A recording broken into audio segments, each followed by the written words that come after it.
What up guys, this is Monkey Figure Reviews and today we are back with another Figures News Updates video regarding an upcoming One Piece Ichiban Kuji / Ichiban Show series. This is of course the Banpresto World Figure Colosseum 10th Anniversary Super Master Stars Piece Monkey D. Luffy Gear 4 figure. The release date is right at the bottom here. It is November 27, 2021 this year.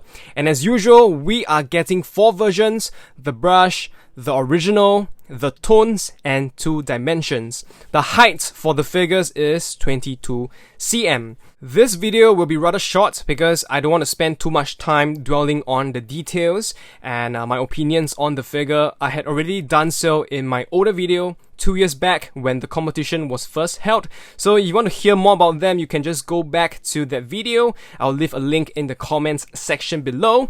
But before we get to the updated pictures, I just want to spend a little bit of time discussing the controversy surrounding this figure. This has happened before, involving the BWFC 10th anniversary releases, but previously it was on the Dragon Ball side. I believe the figure is the blue hair Gogeta figure, and what happened was they changed the design and the sculpt of the figure completely from the competition entry, so it looks entirely different. A lot of people are unhappy because, number one, it seems like there is a drop in quality from the original sculpt to the final release product, and it's changed completely. It looks cheaper, it looks much less like an SMSP quality, at least that's what I heard online. And secondly, it is dishonoring the original sculptor itself. In fact, if you want to put it that way, it is basically just throwing the whole competition into the bin, and the whole point is to have sculptors coming in, compete with their sculpts for a competition and have their art pieces be made into figures. So now that it's completely changed, what is the sculptor going to feel? I think it is honestly quite disrespectful.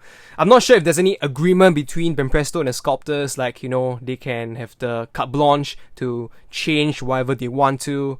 But as collectors, as consumers of these products, I gotta say, I feel for the sculptor at the very least. And what happened here is very similar for this Gear 4 Luffy figure. And if you look at these 2 figures, I tried to find 2 images that are similar in angle so we can have a better and fairer comparison between the 2. But significantly, you can see that the head sculpt has changed from the original on the right to the current one on the left. Luffy looks completely different. The character likeness and the angle of the head is also changed. The neck area looks to be changed as well. And other than that, I'm not so sure about the rest of the body. I think it's just the paint application. They are different, like the shiny parts, the glossy parts, and maybe the scar or the skin tone. In terms of the original sculpt, I believe the main difference is just the head. I got to be honest, I gotta say, when it comes to character likeness, I think that the current Luffy is a lot better.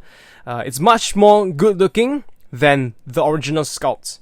Okay, I remember when I first saw the original sculpt, I remember just saying that he looks horrible. He doesn't look like Luffy at all, and his orientation of the face, the head, and the neck connection is all a bit weird. And for myself, I am extremely particular about character likeness, facial likeness when it comes to capturing characters, so I wasn't too fond and keen on this figure. Having said that, I still believe Banpresto shouldn't have changed the original sculpt, because in my opinion, that's just disregarding the essence of the competition itself and also not respecting the original sculptor. To the sculptor Goraesh, I believe this is just like an artwork. It is an art piece. It's almost like someone going in and changing some Da Vinci Mona Lisa, add a few strokes here, changing the background, and then saying this is still Da Vinci's work. I don't think it's gonna work that way. I don't think he will be very happy at all, and it might even discourage sculptors in the future going into the competition. So you know, it's just to preserve the essence of it and having the respect for the people who joined and craft all these figures. But I'm just one person here. I don't think anyone from Banpresto or, you know, Bandai Spirits, whoever, they're gonna hear me. This is just what I think. I'll leave it up to you guys to also form your own opinions, and we shall get straight to the pictures. This is Price A, the brush version, which is the photo we have just seen. And if you look closely at the haki coated areas, you can see two significant colors. Towards the shoulder and the arms, it is a more traditional kind of maroon red color. And towards the neck and the wavy parts around the chest, the torso area, it becomes pinkish or purplish. So I'm not sure what's going on here. I believe this is intentional. It is not the lighting or editing in the photos. This is likely just a new interpretation of the color codes on the figure. Because if you look at the original sculpt, it's different. There's no color differences across the haki areas. But this is what it is now. This is probably, they think it is a nicer style to have more color variation. For the body, it looks to be alright. The muscles, the scar, I think everything is pretty okay. The face is good.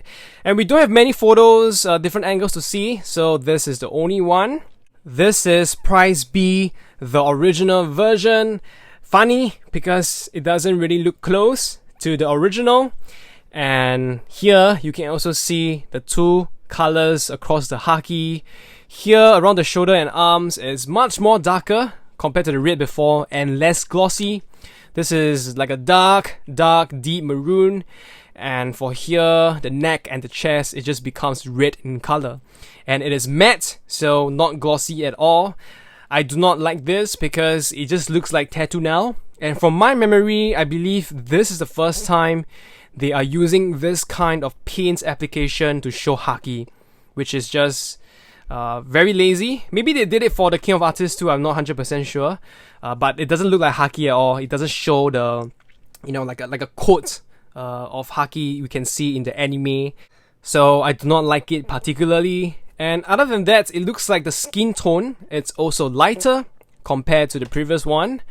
And you can see that the details around the muscles, they are also less significant, maybe around the creases of the clothes too.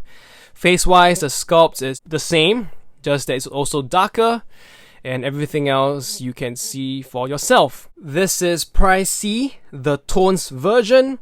So pretty much just a grayscale figure of this Luffy. Not much I can say about the paints.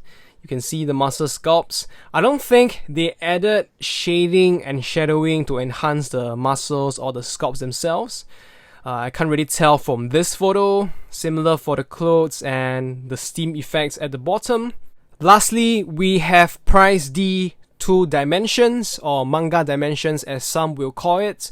And essentially, it's just to make the figure look like a drawing from the manga. So you can see all these shadows painted onto the figure. Similarly for the haki arms, mainly black in color with these red streaks going around. I do find weird that a big portion of the body is covered in this paints to show the shadows. I think it's too much. And it's merging with the scars, so it just looks very busy and very clustered here to really enjoy how the sculpt looks like. Alright, that's pretty much all I want to say for this series. Let me know what you guys think in the comments section below about the figures, about the controversy. If you like the video, don't forget to give it a thumbs up and share them with your friends. If you're new here and you like what I'm doing, don't forget to subscribe and also hit the bell notification button so you don't miss out on new videos like this. Thank you guys so much for spending your time with me. I will see you very soon. Goodbye.